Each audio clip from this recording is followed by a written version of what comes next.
ओम नमो भगवते वासुदेवाय नमः। आज की इस वीडियो में आप जानेंगे कि कार्तिक मास में शालिग्राम का दान करने के चमत्कारी लाभ क्या होते हैं। 7 समुद्रों तक की पृथ्वी का दान करने से जो फल प्राप्त होता है, शालिग्राम शिला के दान से मनुष्य उसी फल को पा लेता है।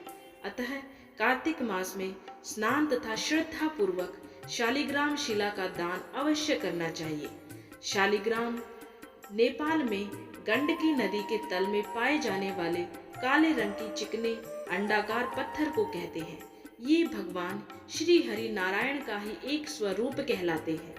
तुलसी जी के श्राप स्वरूप भगवान विष्णु को शालिग्राम बनना पड़ा था।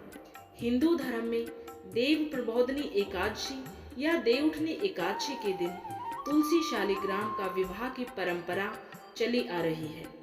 स्वयंभू होने के कारण शालिग्राम की प्राण प्रतिष्ठा की आवश्यकता नहीं होती और भक्तजन इन्हें घर या मंदिर में सीधे ही पूज सकते हैं। शालिग्राम अलग अलग रूपों में पाए जाते हैं। कुछ मात्र अंडाकार होते हैं तो कुछ में एक छिद्र होता है। ये पत्थर के अंदर शंख, चक्र, गदा या पद्म खुदे होते हैं।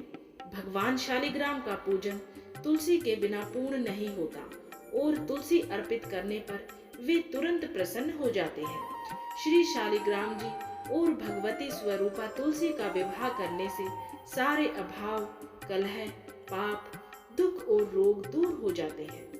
तुलसी शालिग्राम विवाह कराने से वही पुण्य फल मिलता है जो कन्यादान करने से मिलता है। पूजन में श्री शालिग्राम जी को स्नान कराकर, चंदन लगाकर तुलसी दल अर्पित करना और चरणामृत ग्रहण करना चाहिए।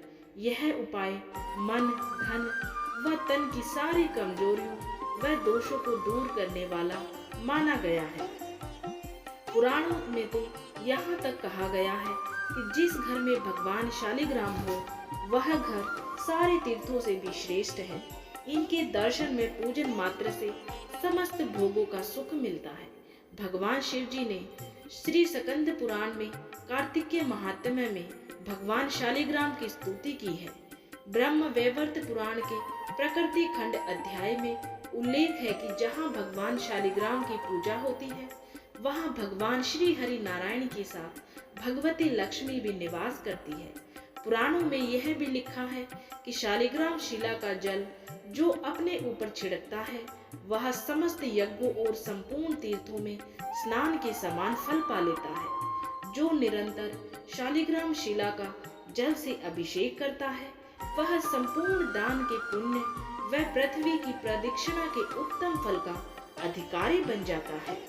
मृत्यु काल में इनके चरणामृत का जलपान करने वाला समस्त पापों से मुक्त होकर विष्णु लोक को चला जाता है। जिस घर में हर रोज शालिग्राम का पूजन होता है उस घर में वास्तु दोष और बाधाएं अपने आप ही समाप्त हो जाते हैं। चलिए अब आप सभी सुनिए शालिग्राम जी और तुलसी जी की कहानी। भगवान विष्णु को श्राप क्यों मिला था? भगवान विष्णु को कई स्थानों में काले पत्थर के रूप में पूजा जाता है। यही नहीं, श्री सत्यनारायण की पूजा के समय पंडित जी एक काला पत्थर साथ में रखते हैं जो भगवान विष्णु जी की मूर्ति के पास रखा जाता है और फिर पूजा भी शुरू की जाती है। इस पत्थर को शालिग्राम देवता के नाम से जाना जाता है। ये श्राप इतना शक्तिशाली था जिसने भगवान विष्णु को पत्थर में बदल दिया था। यह उन्हें स्वीकार करना पड़ा क्योंकि यह उनकी सबसे प्रिय भक्त वृंदा ने उन्हें दिया था।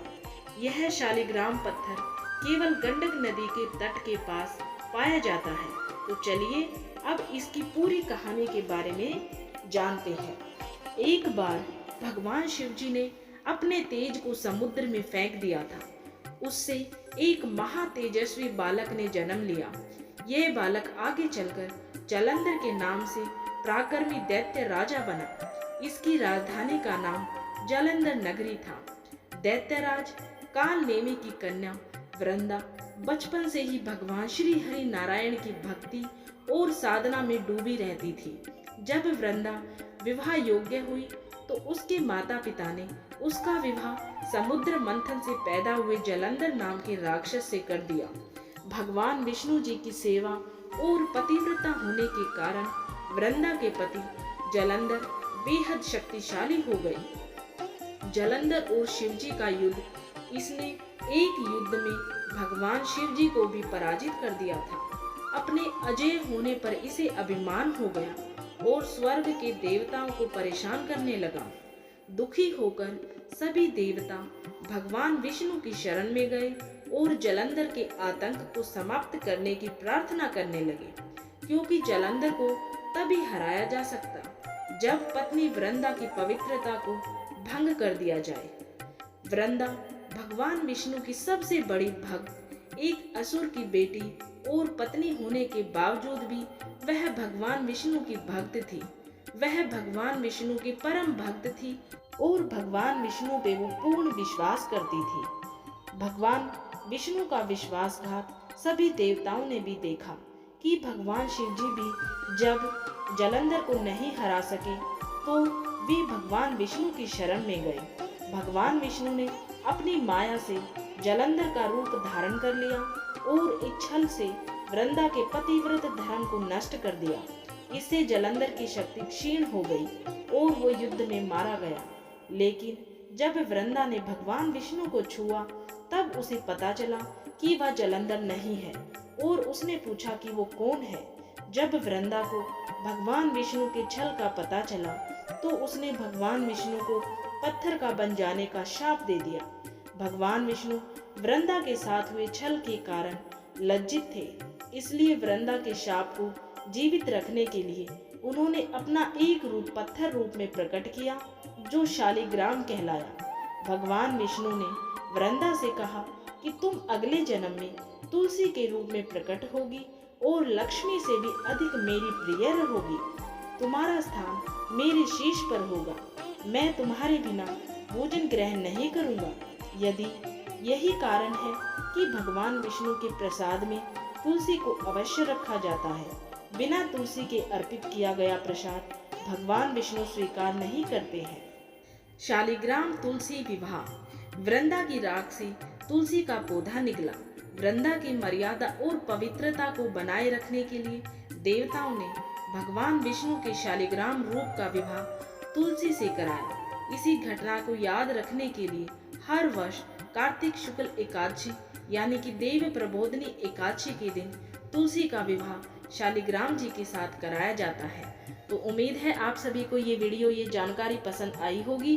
अगर ये जानकारी आपको पसंद आई है और आप तुलसी माता को सच्चे मन से पूजते हैं तो इस वीडियो को ज़्यादा से ज़्यादा लाइक करें, शेयर करें और कमेंट बॉक्स में जय तुलसी मैया जरूर लिखें। और अगर आपने चैनल को सब्सक्राइब नहीं किया है तो चैनल को सब्सक्राइब जरूर करें।